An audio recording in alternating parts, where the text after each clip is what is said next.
Ask blah blee blah bloop. You know you're a language nerd when you only feel comfortable with friends or somewhere at home when someone asks the question. You know that you are a language nerd when you're a language nerd if you read multilingual manuals and manufacturer information in the bathroom, even if they are on your girlfriend's tampon packaging. I can't remember a time when I didn't do this. Even as a child, I was always on the lookout for new cosmetic products from my mother so that I could read something in the toilet. Foreign cosmetics in particular had many multilingual labels. I just liked finding out what they were saying, even if what I thought I found was utter nonsense. When asked how many languages you speak, you roll up your sleeves for a lecture of several hours on the Common European Framework of Reference for Languages. The SURF means so much more to you than a mere frame of reference for assessing your current linguistic skills. When you invent an international framework of reference for language nerdiness that corresponds to the Common European Framework of Reference for Languages. Better if your friends don't say anything about languages or linguistics because they know you'll be giving long monologues on the subject. You discover an autobiography in the station bookshop that doesn't interest you a bit, but you know that the person has lived abroad for some time and you are desperately looking for the place that describes how they mastered the national language. In the end, you buy the autobiography because you didn't have enough time before the train came.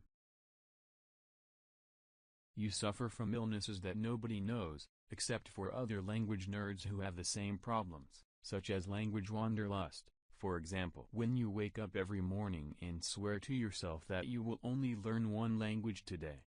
In the evening, however, you notice that you have practiced 4 other languages. Or you have sworn to yourself, you will spend this summer learning Russian and then you are completely distracted by French, but at the end of the summer you have learned neither Russian nor French, but Spanish instead. You know you're a language nerd. Just when someone asks you what language you want to learn, you get that glassy look in your eyes, sigh, and then say with all seriousness, all without exception. You only know about technical things that help you to learn languages better, on key, learning with texts, converting videos. If you swap your new cell phone model for an older cell phone model just because it supports more languages, even if you then only use it in your native language. Instead of buying snow globes, you buy grammar books as souvenirs.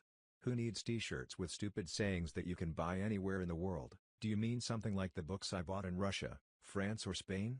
Gramatica Didactica de Español, Russian, practical grammar with exercises, etc. You know you're a language nerd when you do nothing else with your friends all day but discuss what language you're learning. Sad, but true, when learning languages is more important than anything else in your life. And that's why every slight mistake makes you feel like the biggest loser. If you drop a few sentences in a foreign language in a conversation and after a week they expect you to understand more, you could, too, if you weren't interested in so many other languages and you therefore have a guilty conscience. When more than a third of your bookshelf is made up of language learning books and the rest of novels that are not written in your mother tongue and in languages you don't even know. If in the background a foreign language audiobook or music in the foreign language is always playing by everything you do, even when you fall asleep it is barely hearable playing in the background, also when you actually listen or read something in your native language. There is no song in your native language on your iTunes list. You escaped certain death by knowing one of your many languages. If you agree with your language nerd friends not to talk about languages for a change, only to find out that 7 minutes later you are discussing the Russian verbs of motion. When your favorite joke is in a foreign language. And when people who aren't language nerds don't find it funny. E.g., a verb walks into a bar and sees a hot noun sitting at a table. The verb walks over. Hey baby, wanna conjugate? No, says the noun, I decline. When you're on the subway listening to a conversation in a foreign language and you want to hear more.